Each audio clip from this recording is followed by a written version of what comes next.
even if you get into one of the topmost universities of the world, the journey from there on could be very bumpy. So I will share with you some of the stories that of success stories, the cautionary tales that we have from our previous experience. I will also share with you a few things that you can do, a few examples.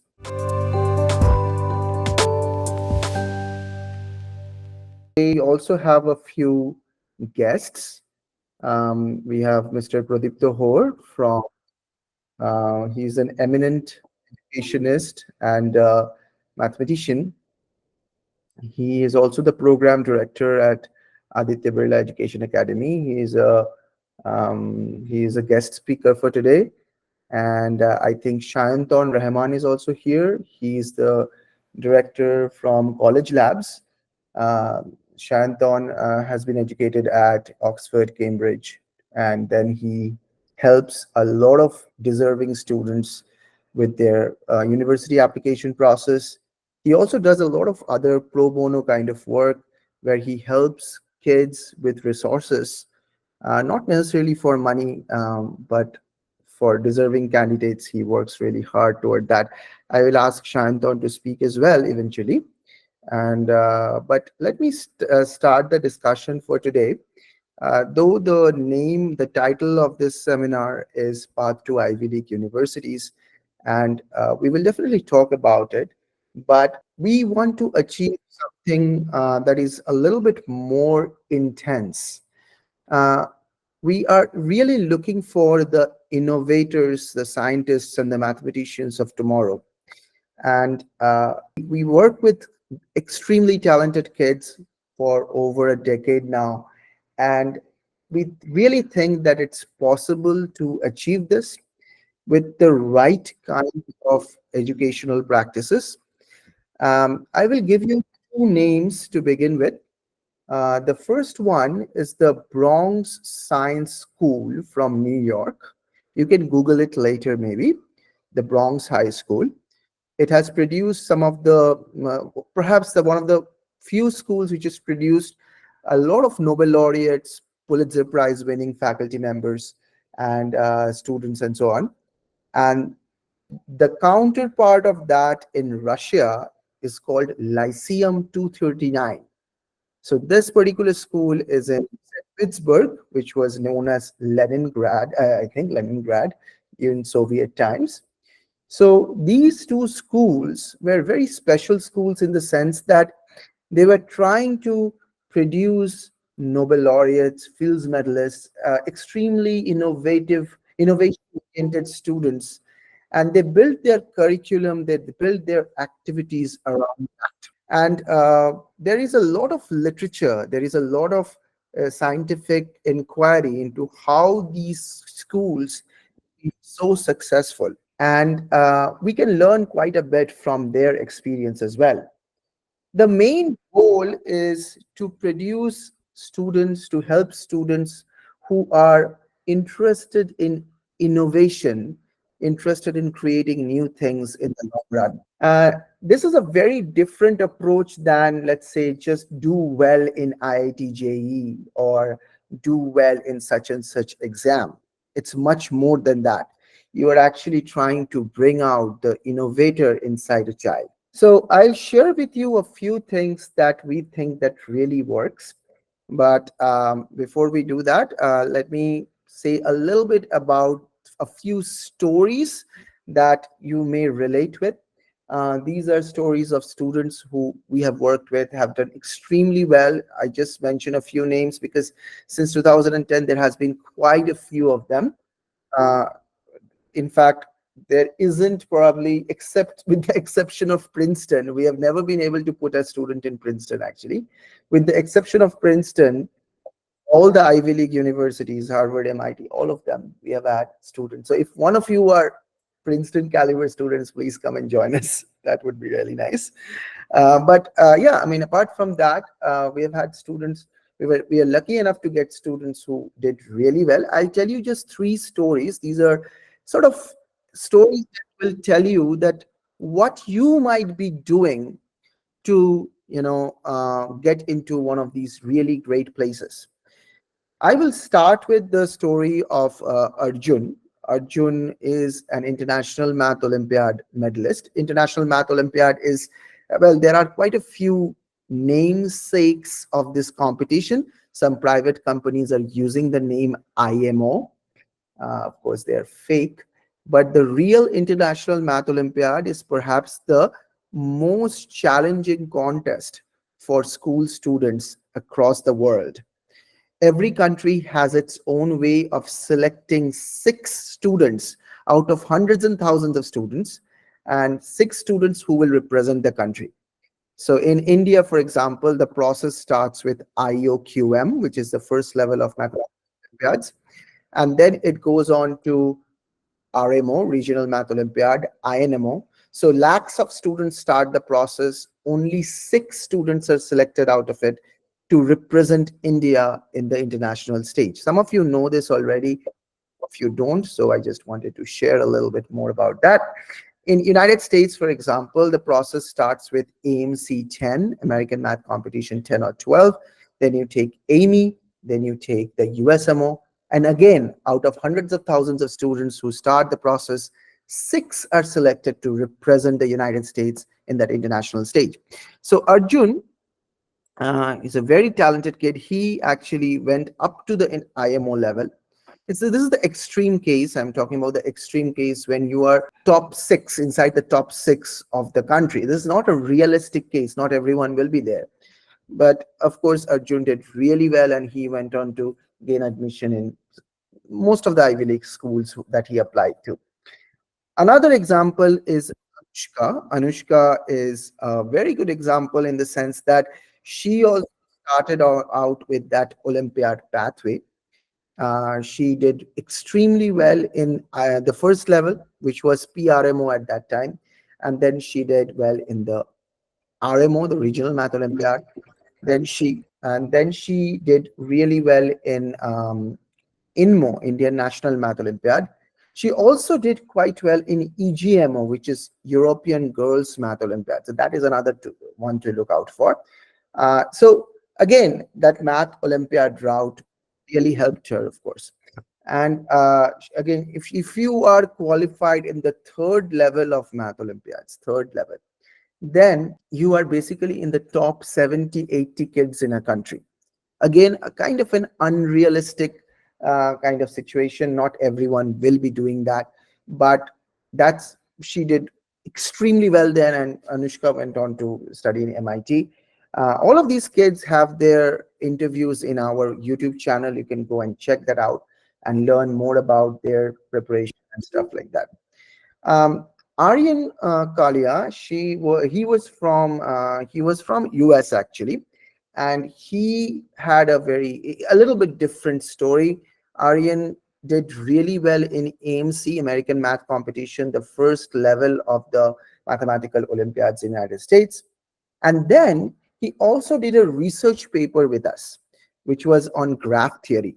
So he did quite well there, both of these things. And then he used those components in the application packet. And I think he's in Harvard right now. You can also go to our website and check out about Aryan's interview. You can learn from it what he has done and how he prepared and what are the things that helped him. These are just three examples. I can tell you quite a few more. For example, this year only we had, I think, Anika, who did first, she tried with AMC, American Math Competition. She did reasonably well, but not too well. Like she was not ranking in the first 1,000 or something like that. But then she also did a research paper with us. She did not publish the research paper anywhere.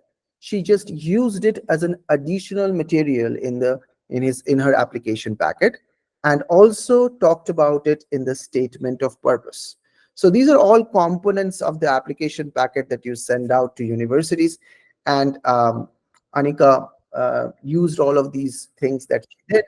And she actually got acceptance from Stanford. She got acceptance from UPenn, University of Pennsylvania. So quite a few outstanding schools, Johns Hopkins, and so on. So what these stories actually tell us, and this is the most important part of the entire thing, that universities are looking for people who are highly motivated. They are looking for people who have their own originality. They are showing something. They are actually um, expressing interest in a single or one or two areas. They are working really hard in that those one or two areas. If you have to do really well in the mathematical olympiads, you have to work really hard. So they focus a lot, like a tunnel vision. They focus a lot in one area or two areas, maybe an olympiad, maybe a research project, and eventually those things prop up their entire application packet. But this is kind of one thing that they did. This is not, they did not have that, okay, I have to apply for universities. They did not have that long term vision when they started off the journey. And I don't think kids should have that. In fact, when you start off the journey of doing non routine problems, when you start off the journey of actually trying a research paper, your heart should be a lot more pure in this, in a sense. I would say it should be toward, inclined toward doing new things. Because if you think that, okay, I have to, make check mark some bullet points, and then I can go to this place or that place when you are really young, that in our opinion, that's a wrong way to look at things. Because a lot more is at stake. Not a university application, but the entire life is at stake in a sense. Because if you learn how to learn anything well, that will stay with you for the entire life. So, as parents, some of the parents are here or faculty members are here, I would suggest that instead of saying that, okay, let's prepare an application packet for such and such university, let us say, why don't we learn something beautiful? Because that is a very rewarding intellectual exercise. That should be the starting point. And that inspiration to do intense intellectual exercise can come from literature, can come from music, can come from various other parts of academia, non-academia, and so on. The urge to create something new, very very original human instinct. And for a child, we should actually stoke that instinct.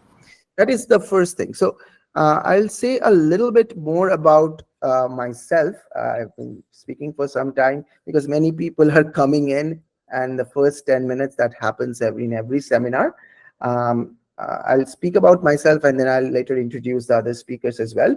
Uh, I completed my PhD in mathematics from University of Wisconsin, Milwaukee in 2020. My area of research was geometric group theory, and later on, I joined as a director at Cheenta Academy. I was one of the founding members as well.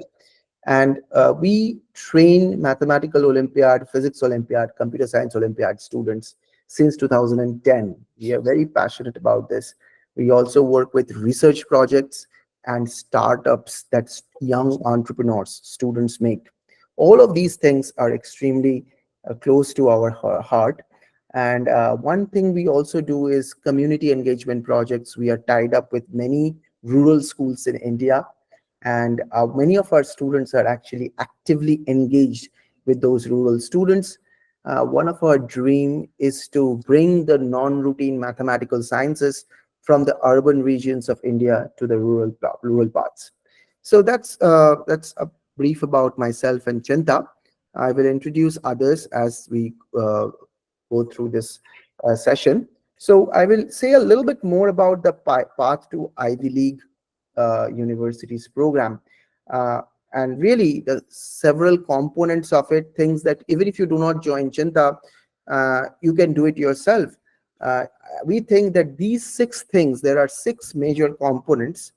We think that these six things are critical, critical to A, your discovery of your own self, B, the application packet, of course.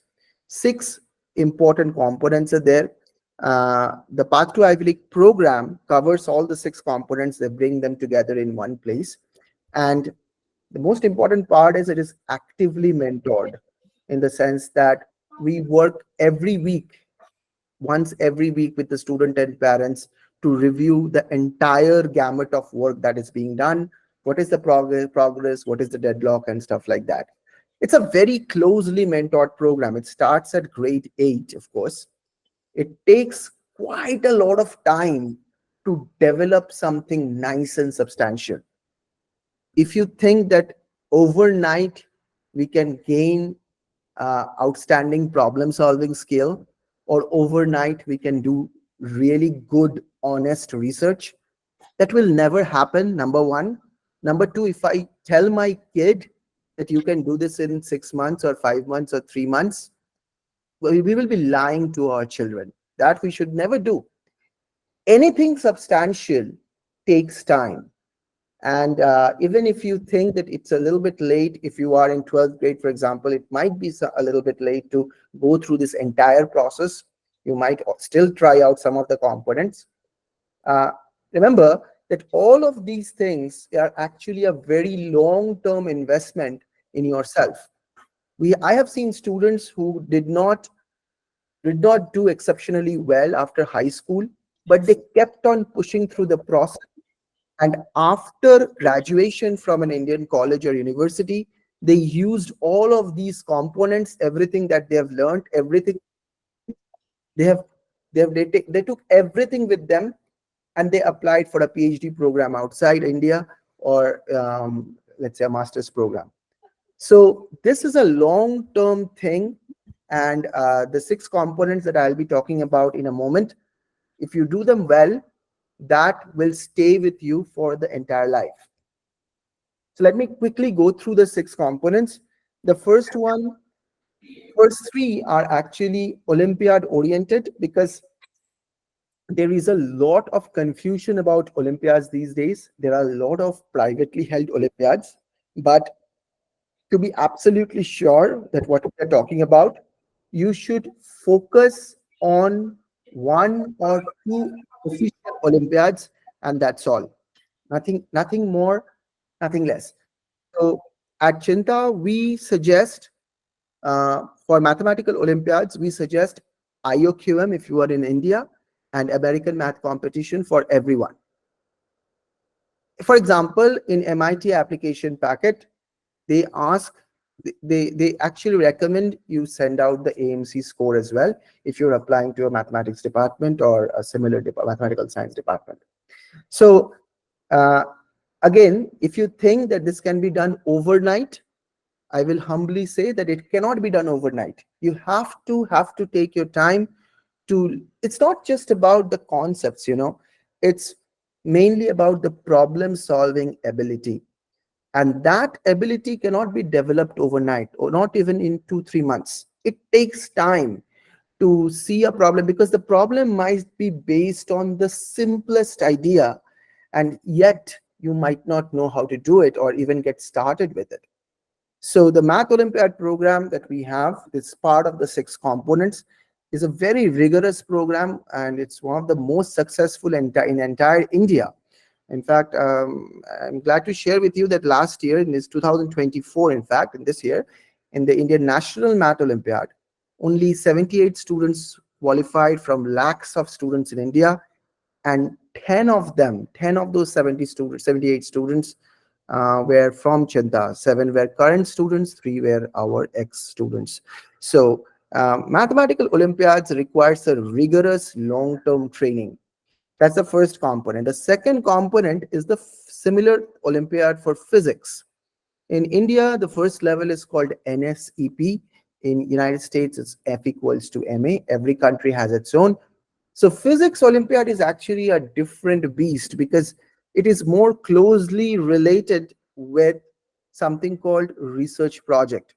I'll talk about research projects in a few minutes, but the students who are active participants of physics Olympiad programs at Cheenta, they are actually participating also in research program simultaneously, because one of the things that we are really interested in is the science fair the ISEF Science Fair. In India, it's called IRIS, the first level, where you actually build some new product, you build a project, and you submit it for the final round is usually in California.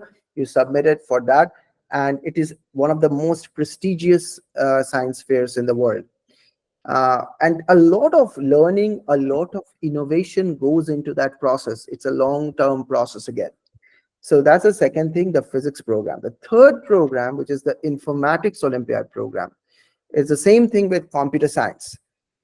If you do the right informatics program, some of the computer science departments of the world will offer you full scholarship. For example, the National University of Singapore has a it's one of the best universities in the world, has a full scholarship invitation for anyone who does well in INOI or IOI, which is the final level of informatics Olympiad.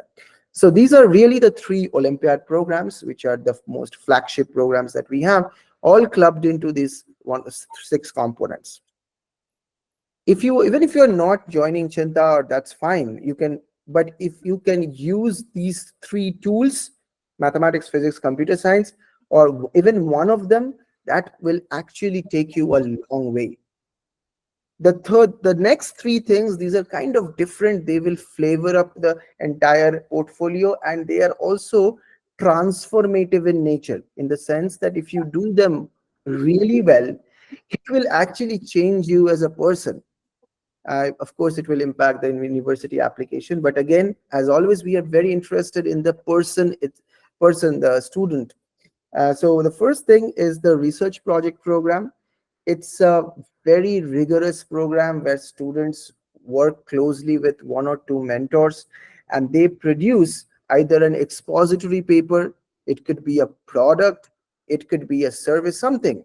So research projects usually end up in a paper that we either send out for submission in journals, or we actually do not suggest a lot of journals, because to be very honest, some of these high school level journals are scams. They just charge money and they let you publish. What we instead do is we work really hard in one or two research projects, and then we use it as an additional material, as a part of the university application. Then we add it to one second. Yeah. Then we add it to the SOP, the statement of purpose, as well. This actually works really well. It has historically done immense good for the students. One reason I was talking about was Chopra. So that's the fourth thing, the fourth component, research program. The fifth one is called the Young Entrepreneur Program. So this is a very interesting thing that we try to do with kids, is that some kids who are, maybe they're interested in research or maybe they're not, but they are actually interested in building a new business or a new product or a new service that can be actually marketed. This is shows outstanding leadership abilities, and this is very highly regarded by universities all across the world. So Young Entrepreneur Program is kind of an incubation program. We provide the technology support, we provide the education support, like to create something new, you have to learn about it. I'll give you an example. One of the students at Cheenta was creating something related to uh, um, gloves, which, uh, well, let me explain a little bit more. So people who have Parkinson's or similar neurodegenerative diseases, they, if someone there is there in your family, you may have noticed that they have tremors in their hands and other parts of the body. Now, there was a very interesting experiment that happened in France about 100 years ago.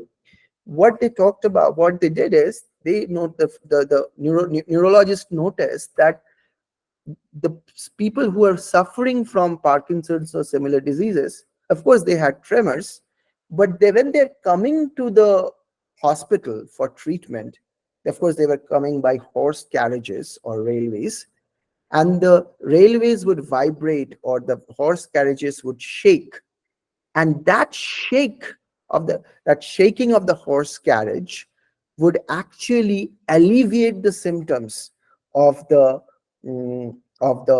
patients, as if external vibration is impacting how the neurons are firing.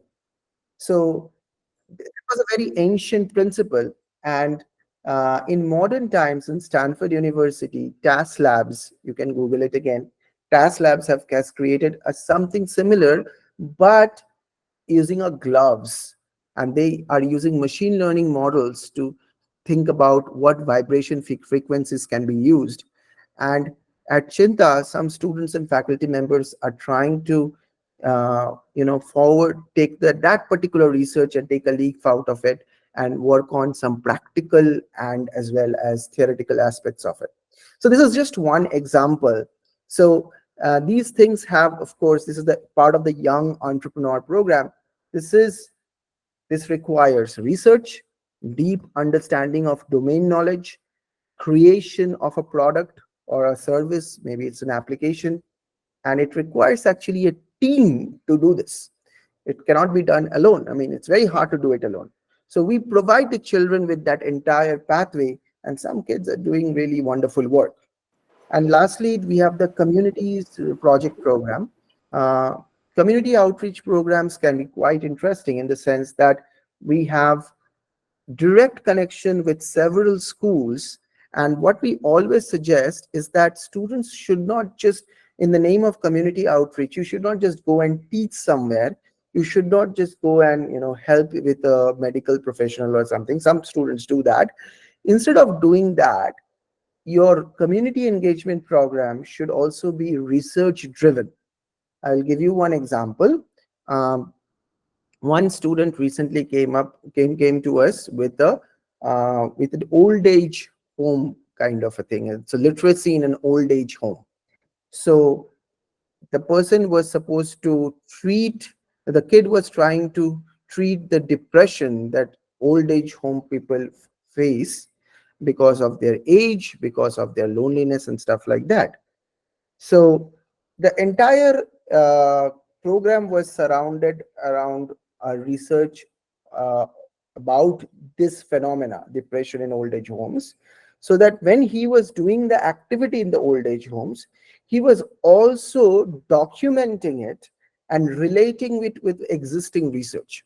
So at the end of the process, he not only had a community engagement project, he also had sort of a documentation of the existing research.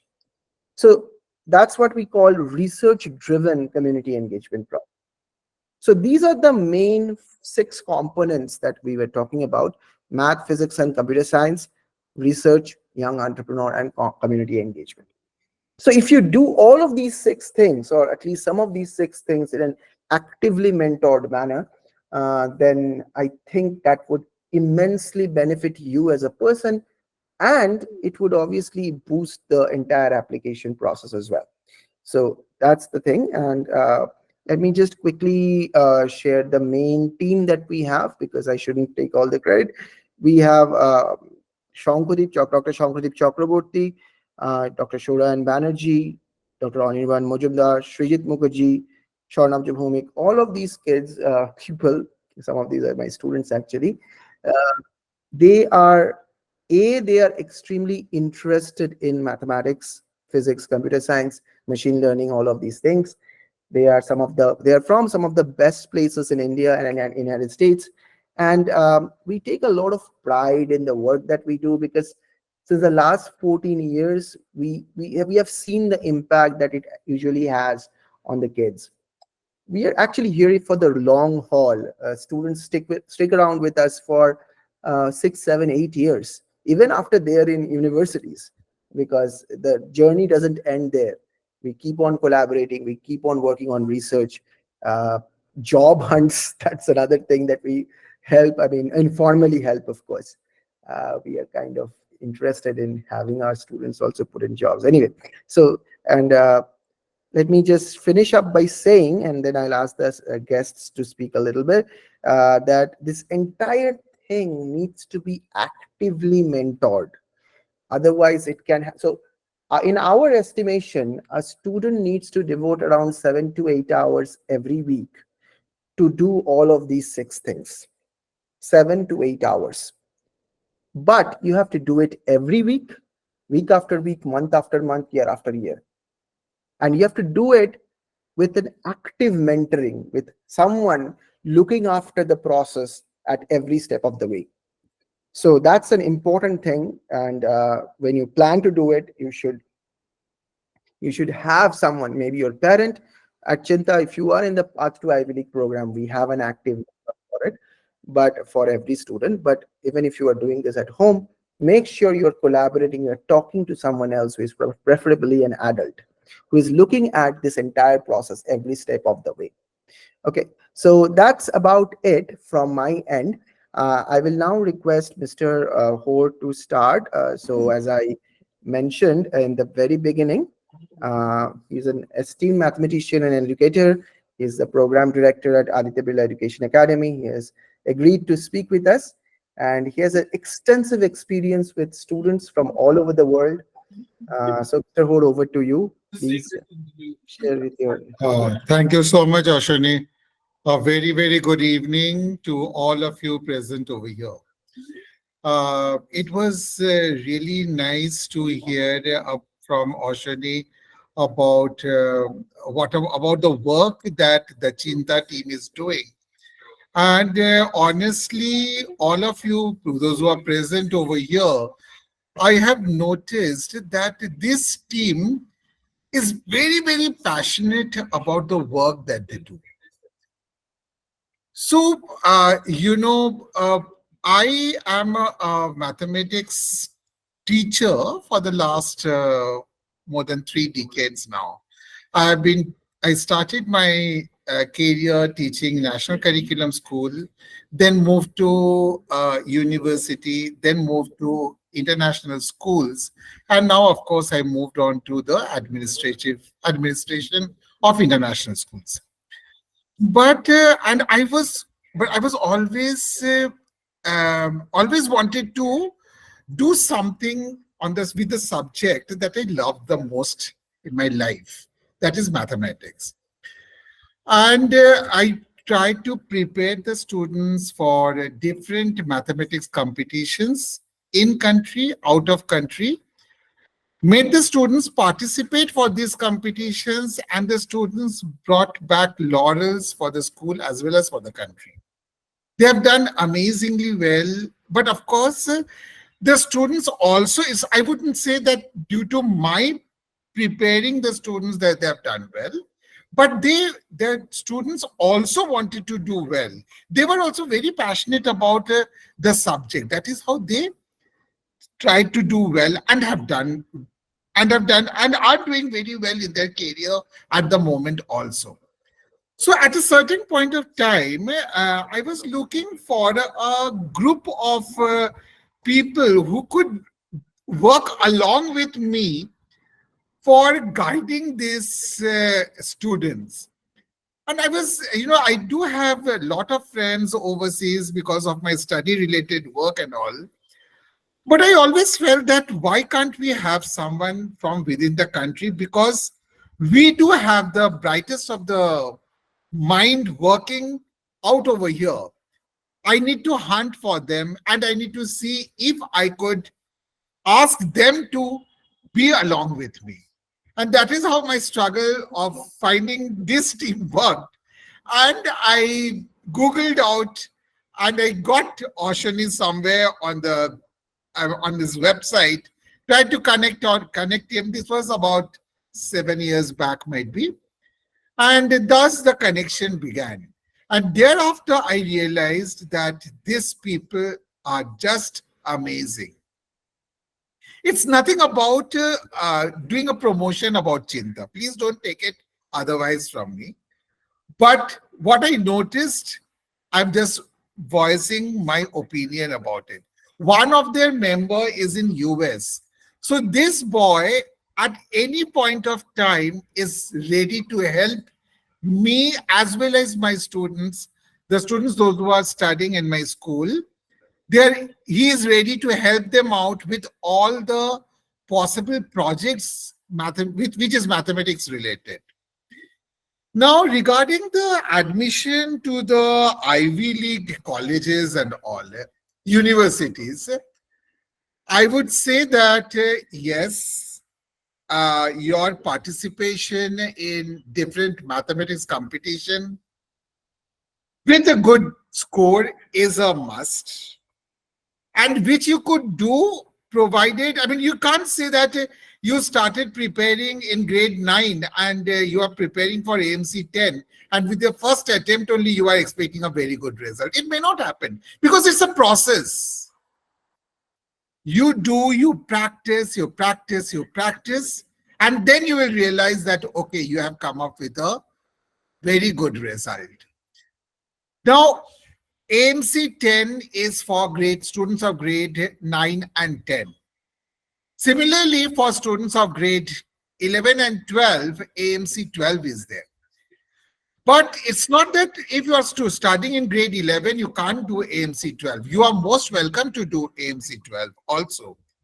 And if you are bright enough to understand the portion of the syllabus in grade 12, it's in grade 11 itself, you are most welcome to do the rest of the things that are falling after that. Now, over and above AMC, there are some of the programs that are run by University of Waterloo. Some of the math competitions they do, format and all. Now, the only problem with the University of Waterloo is they don't do it online. You have to do it in person, the exam. They were doing it online during the COVID period. Now they are not doing it. So either you have to reach out to your school and you have to tell the school mathematics department to help you to appear for CEMC, that is from the University of Waterloo. And it is not only related to mathematics. You could do physics. You could do some of the competitions that are with mathematics as in computer science also.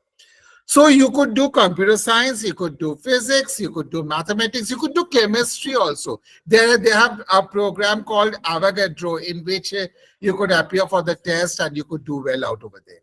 So it is, don't think boys and girls and the parents that it is, you're just appearing for the test to collect the certificates. No, collection of certificate is a part of it, but you need to see that you do fairly well.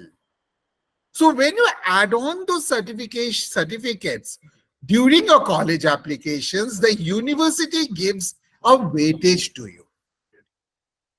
Now, regarding the research topics, I moved on from the national curriculum to international curriculum quite a long time now. And in IB, which we do, we have a program called Extended Essay, which every child needs to write.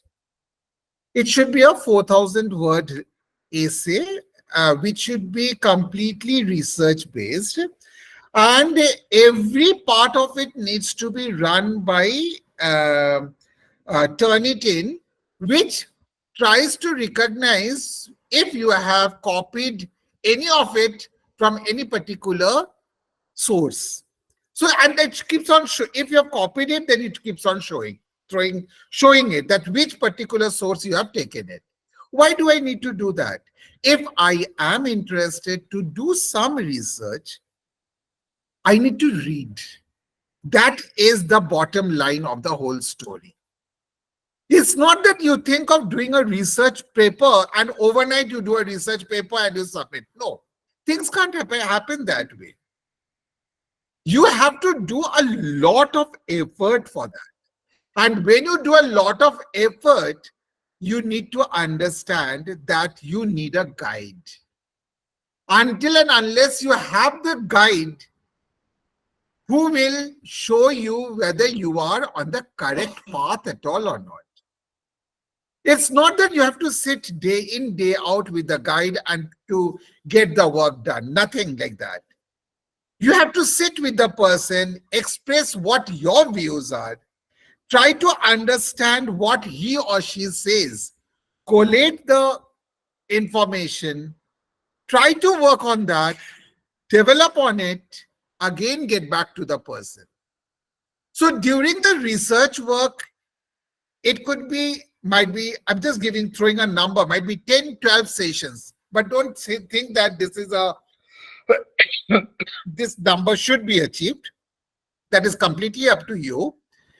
But a specific number of sessions must be there with the guide. And if you do this research work, and if you could publish it in a magazine, or if you could deliver it at a particular these days you find number of conferences taking place. If you could go and deliver this in a conference and add this to your profile, trust me, it gives a huge weightage for admission. Of course, your grades are important. And grades, when I say, it is not only of a specific year, grades over a span of time. You can't say that, okay, 9, 10, somehow I will manage, 11, 12, I will focus. Please don't do that. Again, it is a slow process. You have to think, you have to prepare yourself that these are the steps that I'm going to achieve. And this is the place where I have to reach. Just follow the path. Just think what your heart says. Follow that. Nothing can stop you from reaching the target. So each and every one of you are capable of reaching the target. Give a try. You will do it. Thank you. All the best to all of you. Thank you, Mr. Ho. Those words are very encouraging.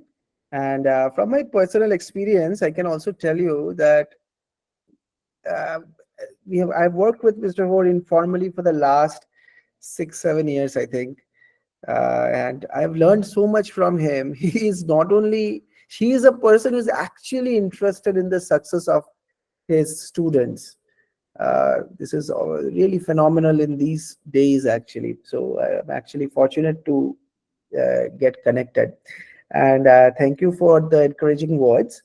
Let me go to Shayantan. Shayantan Rahman is with us. He is another exceptional person. I'm working on and off with Shayantan for some time. Shayantan he runs a very interesting company called College Lab.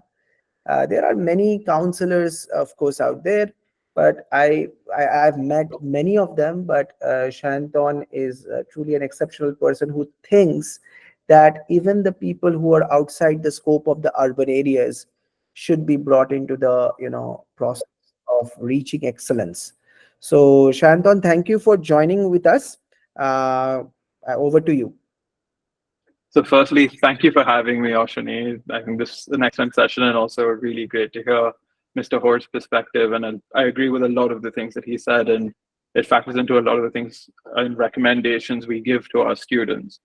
Obviously, thank you for introducing me. I've studied at Oxford and Cambridge myself. I moved back to India around 2017 to found College Lab, and we've been a team of mentors. And that's one thing I would like to emphasize, is that we focus on mentorship over counseling. A large part of our approach is to work with students throughout their high school experience, develop their skills, because our vision is that our students shouldn't just get into great universities, they should be very successful at them. So we keep in touch with our students, we keep following them.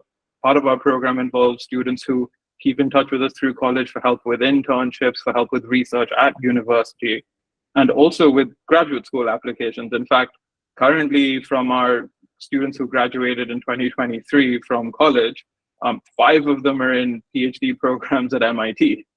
So we're really proud of them and really proud to see that growth. One thing I'd like to emphasize, though, and I know we're in a Path to Ivy League session, is that one of our major takeaways from mentoring students for now 7 years has been that you need to spend time looking into what kind of college is right for you. It may be an Ivy League, it may be a college in the US, but it could be colleges in other parts of the world. So as an organization, we've become country agnostic. We have students studying, for example, in École Polytechnique in France that has a wonderful math-based program through which you can study math, economics, computer science, physics. Of course, I've got students studying in my alma maters, which are great places to be.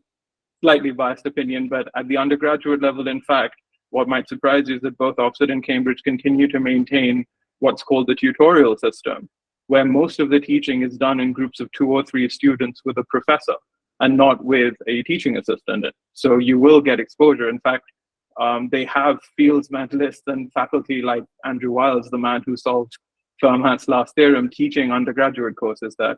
And also, Ashani mentioned NUS in Singapore. It's an absolutely brilliant institution for math, for science, for engineers. So you should keep your options open to the world and figure out what kind of undergraduate program is the best place for your learning style, for your desire to interact with a particular kind of faculty and education. And I think that's important because that's not something that's always reflected in the QS rankings or the THE rankings or these global systems. A lot of these ranking systems primarily weight postgraduate research or the work being done by PhDs and faculty, which is not necessarily integral to how an undergraduate learns.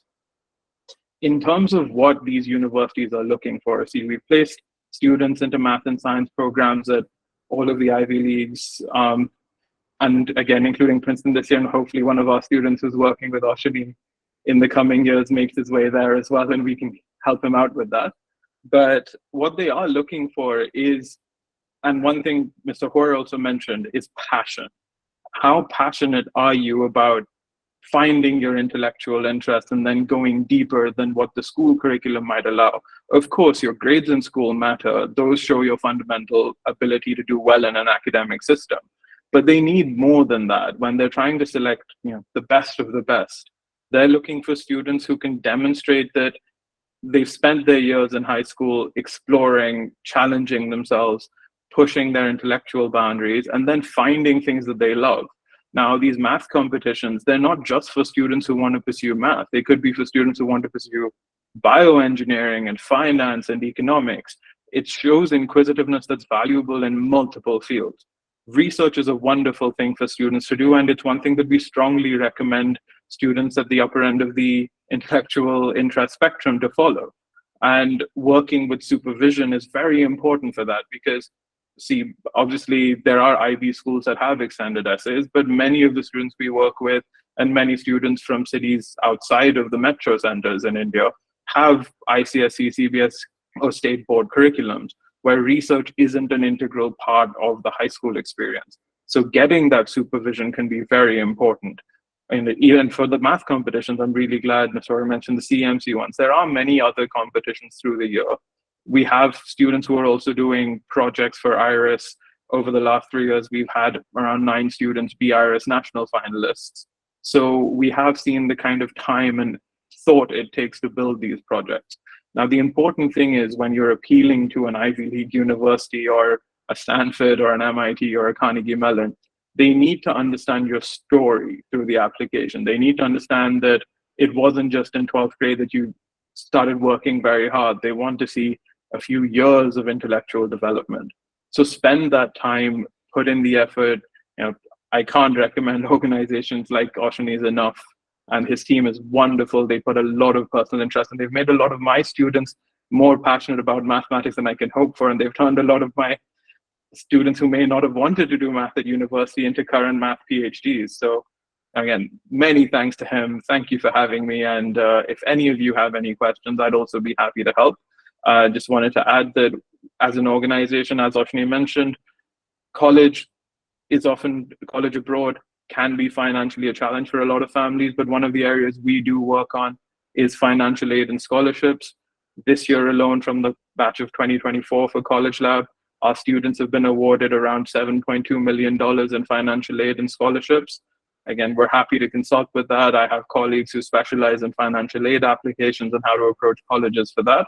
So even if that's an interest for you, do reach out. Thank you, Shantan, for that excellent introduction. And I'll share the link of Shantan's website as well If anyone is interested, they can definitely be in touch. And uh, if you are interested to try the first trial week of the Path to Ivy Leagues program, like all six of them in one, and actively mentored, then I have also posted a Google Forms link. You can sign up for that, and we can work with you, understand what you need. You may not do all six of them. You can do pick and choose what you need. And uh, active mentoring part is very, very interesting. So we have seen many students turn around just using active mentoring. So that's another thing. So let's go to the Q&A session. I think if you have questions, please raise your hand. There is a raise hand tool, and let's go to Mitansh. Yes, please unmute yourself and maybe you can speak. Good evening, sir. First of all, thank you very much for this session. Just today in the morning, actually, I had sent an email to Cheenta support regarding the same. So I'll just clarify my question further. I Mhm. wanted to inquire how exactly do I, as a student, see, I have been a part of the CBSE Central Board of Secondary Education for the past few years of my education. So I have not had first-hand experience when it comes to research. Right. So how do I, as a student, begin in the first place to understand and to develop the skill set that is required for proper mathematical research? That is my question mainly. Right. That's a very good question, actually. I will answer it in two parts. The first part is about research, especially at the school level, is you have to listen to research seminars.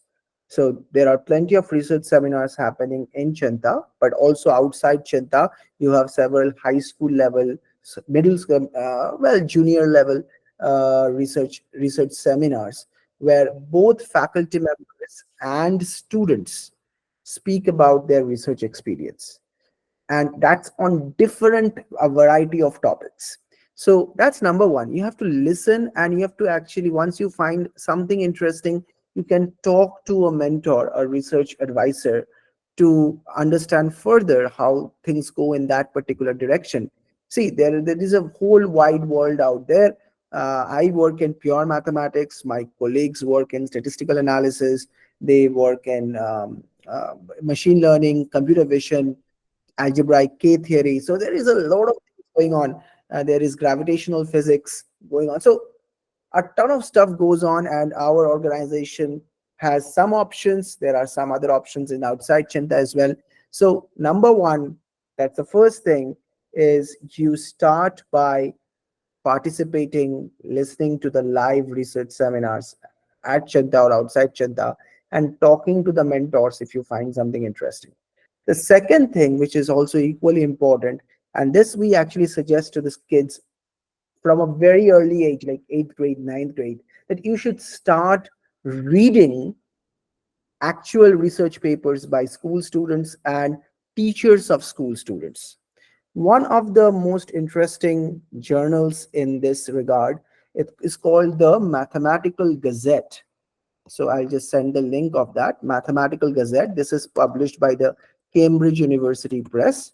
You can definitely go and access the past copies of it, and there are ways of accessing journal documents. If you don't have like subscription or anything, you can still do it, but there are some ways. I'm not going to say this in a public forum, but you can Google it maybe.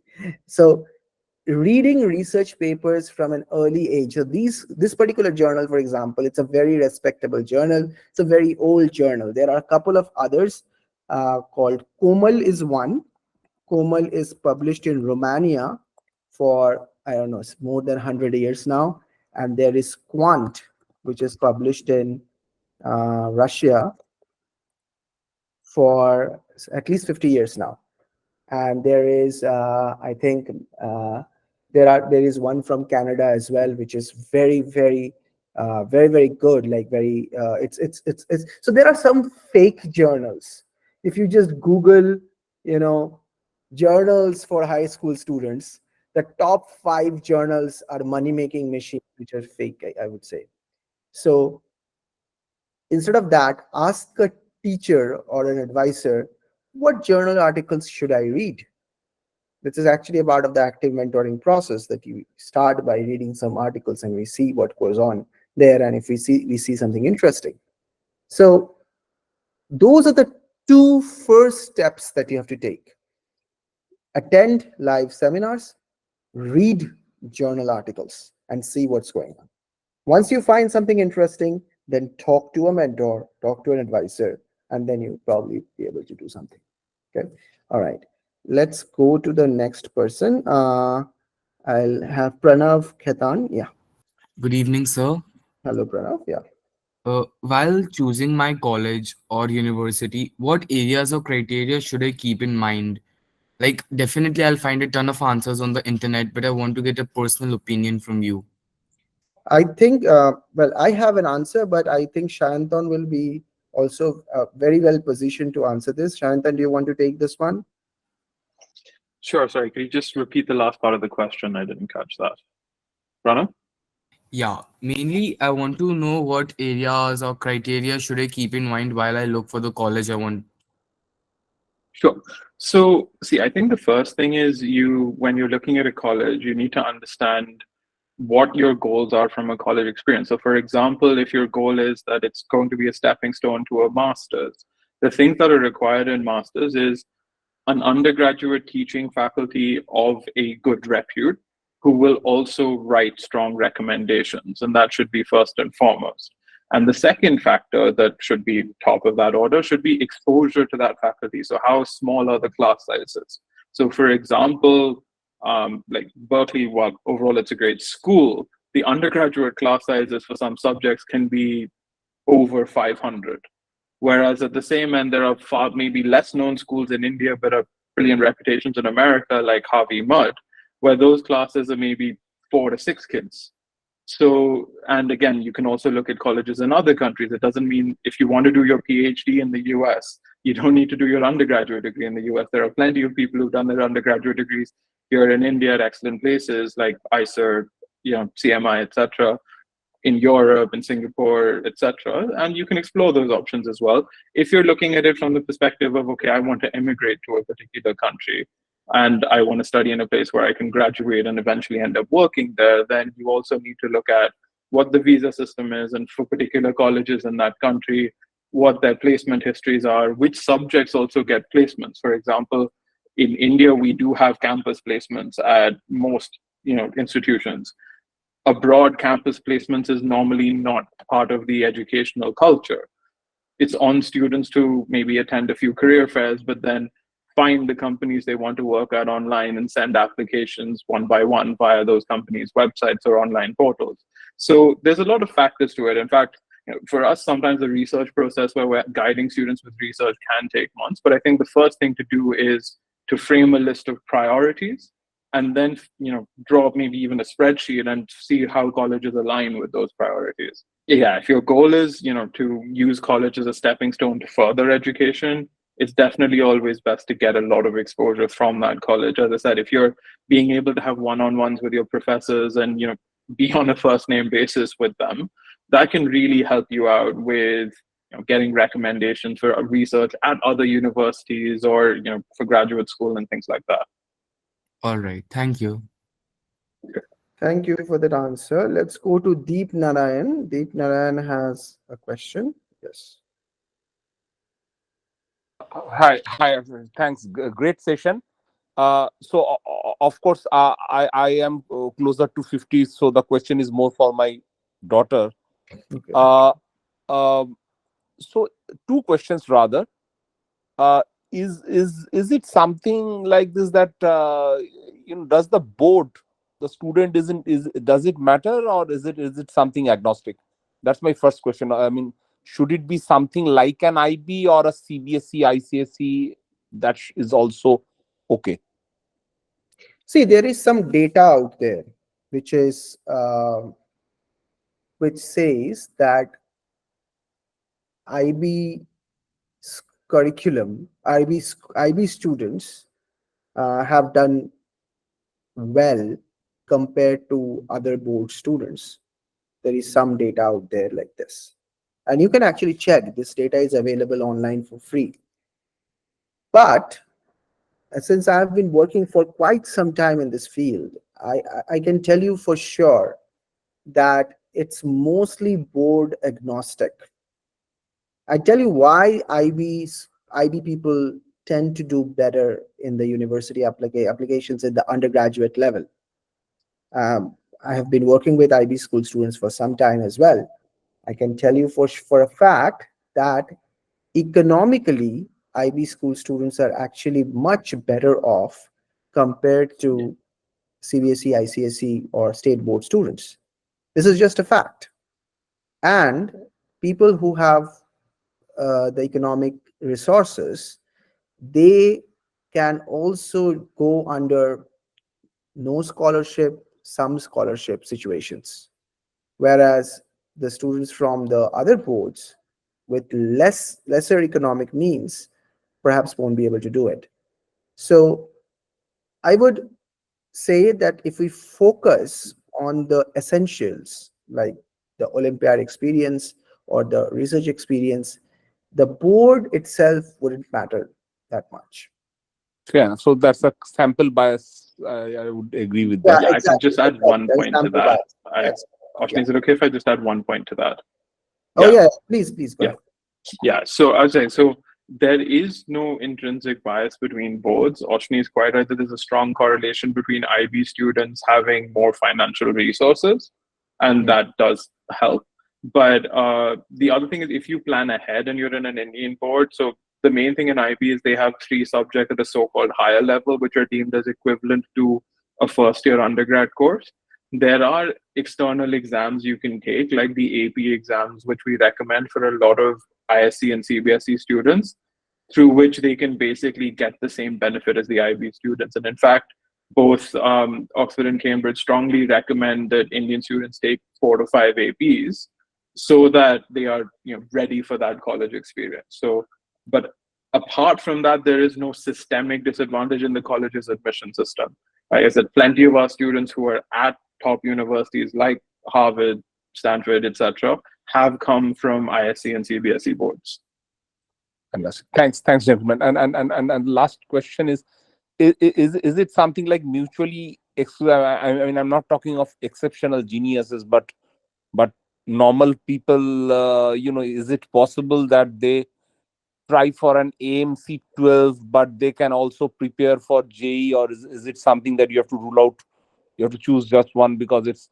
I mean, I'm talking for a good student, but not like a genius who would be in top 6 in maths Olympiad or top 70. So, uh, is, I mean, is, yeah, I mean, AMC 12 is not particularly that hard compared to, other next level, let's say AME or US. Well, it's hard. I am not taking it away from it, but it's not like super hard in any sense. It is just the first level, right? So many students who take IIT JEE, they actually take AMC 12 or IOQM, the first level of math Olympiads in India.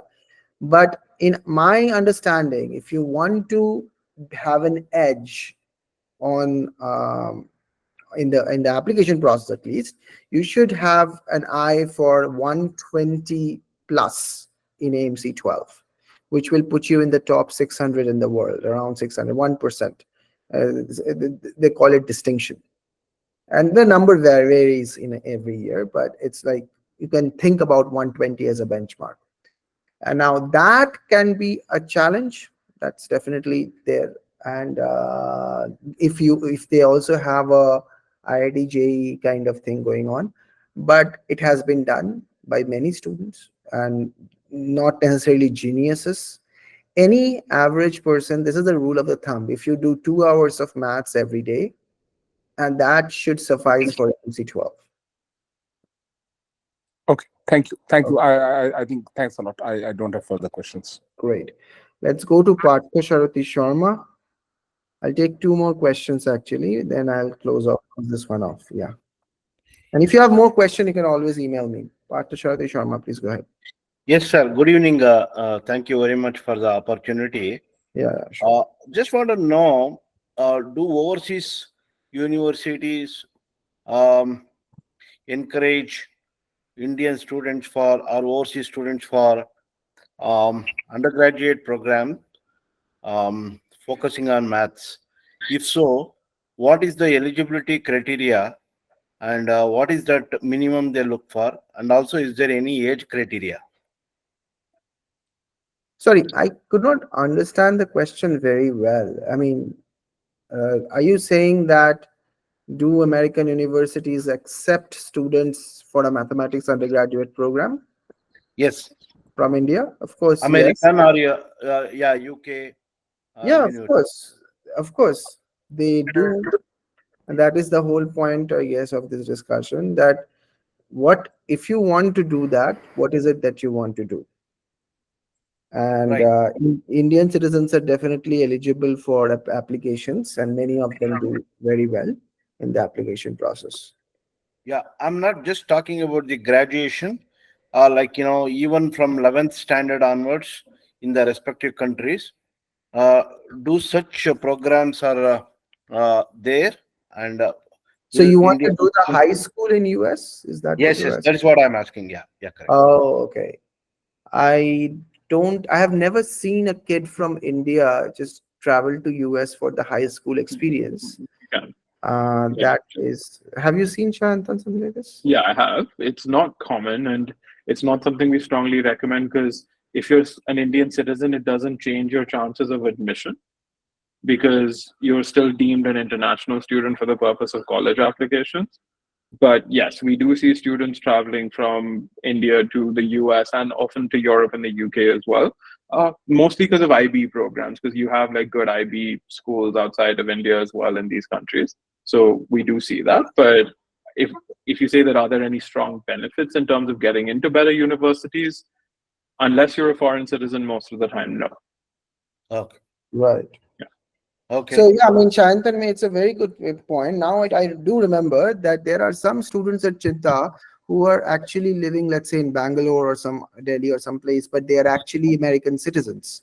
I mean, they probably the kid was born in US or something like this, and then the parents came back, and they sometimes go back for, let's Yeah. say, a private school experience. Like in California recently, one of the kids went, and there they might be have some advantage, but they were obviously that's obviously very expensive as well. And apart from that, as Shanton mentions, that for Indian citizens there is no particular, you know, benefit, I would say. okay. Thank you. Okay, let's go to Okay, let's see. Ruby Subhash, yes. One last Um, question. Have to close by 9:30. Sorry for the, yeah, go ahead. yeah, no problem. Actually, my daughter Sharon, she's studying in Cheenta in the seventh grade, and she's taking the Math Olympiad course. Okay. So actually, our target is Ivy League, so I have put her in that, and then planning to have this, the computer science Olympiad as well. Okay.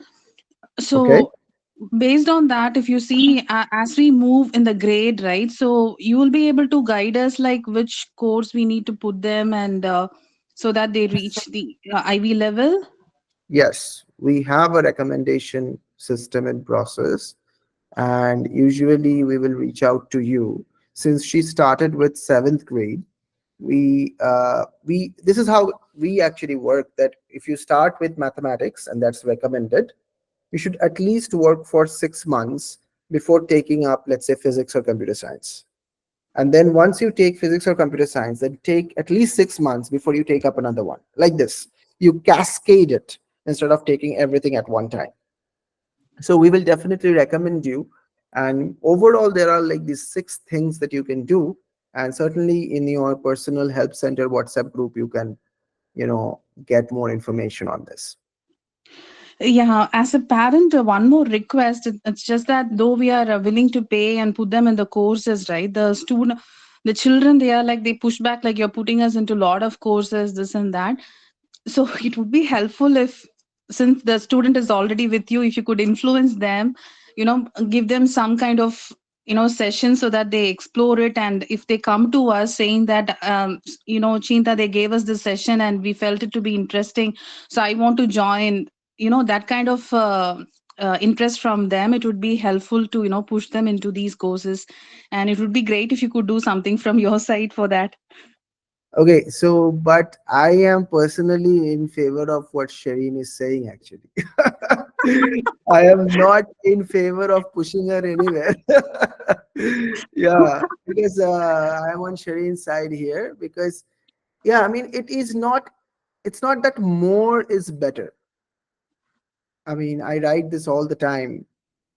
I mean, sometimes parents get a little bit, having a peer pressure and also all kinds of things goes on. Like there are other kids taking this course, that course. But even if you are like thinking about our courses, I would always ask you to take a step back and think that whether what she's doing right now, can she do it more intensely instead of taking another one? So to respond to you, in seventh grade, I really think Shireen should focus only on mathematics because she just started with it. And eventually, once she has achieved a certain kind of maturity, then she can attend some of our seminars on these things, and open seminars happen all the time. She can attend that. And if she finds something interesting, let her tell you that, mom, I have seen something. And it should be inspiring instead of a push, right? So uh, that is what I think, at least. And I always tell students to take fewer courses. So I can't. Okay. Yeah, definitely. Highly appreciate your sincere, Yeah. advice and guidance. Yeah. Thank you so much. Sure, sure, sure. Okay, so if you have more questions to myself or Shanton, you know how where to reach me at least. And Shanton's website I have shared with you. Thank you all for joining in, and if you can send me the questions over WhatsApp, I'll be very happy to answer. I'm really sorry for not able to answering all the questions, but thank you for participating today. And the next seminar, we will announce it soon. You can ask more questions. Thank you, Shanton and Mr. Hoare, for joining us today, and all the parents and students. Uh, Keep up the good work, and I'll see you next time. Bye. Take care.